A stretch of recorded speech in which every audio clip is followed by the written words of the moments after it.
ഇന്ന് ഞാൻ വന്നിട്ടുള്ളത് വെയിറ്റ് ലോസ് ഒക്കെ ചെയ്യാൻ ആഗ്രഹിക്കുന്നവർക്ക് പറ്റിയ ബെസ്റ്റ് റെസിപ്പി ആയിട്ടാണ്. അപ്പോൾ 1/2 കപ്പ് ചെറുപയറും 1/2 കപ്പ് കോറയും നന്നായിട്ട് കഴുകിയിട്ട് കുറച്ച് നേരം കുതിർക്കാൻ വെക്കുക. എന്നിട്ട് അതിലെ വെള്ളമൊക്കെ മാറ്റിയിട്ട് മിക്സർ ജാറിലേക്ക് ഇട്ട് കൊടുക്കുക. 1/2 കപ്പ് വെള്ളവും ചേർത്തിട്ട് നന്നായിട്ട് അരച്ചെടുക്കുക. ആദ്യം കുറച്ച് വെള്ളം മാത്രം ചേർത്ത് കൊടുത്ത് അരച്ചെടുത്താൽ മതി.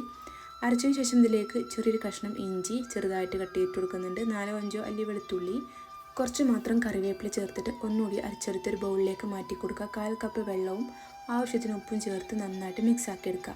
ഇനി ഇതാ ഒരു പാൻ ചൂടാക്കി എടുക്കുക. അതിലേക്ക് 1.5 തവി മാവ് ഒഴിച്ച് കൊടുക്കുന്നുണ്ട്. എന്നിട്ട് നന്നായിട്ട് തന്നെ ചുറ്റിച്ച് കൊടുക്കുക. അതിനുശേഷം അടച്ച് വെച്ച് കൊടുക്കുക. എന്നിട്ട് അതിൻ്റെ മുകൾ ഭാഗം ഡ്രൈ ആയിട്ട് വരുമ്പോൾ കുറച്ച് നെയ്യോ ബട്ടറോ ഒന്നാക്കി കൊടുക്കുക. അപ്പോൾ ഇത്രയേ ഉള്ളൂ. വളരെ ടേസ്റ്റോട് കൂടി പെട്ടെന്ന് റെഡിയാക്കാൻ പറ്റും. ബ്രേക്ക്ഫാസ്റ്റോ ഈവനിങ് സ്നാക്കോ ഡിന്നറായിട്ടൊക്കെ ഉണ്ടാക്കാം.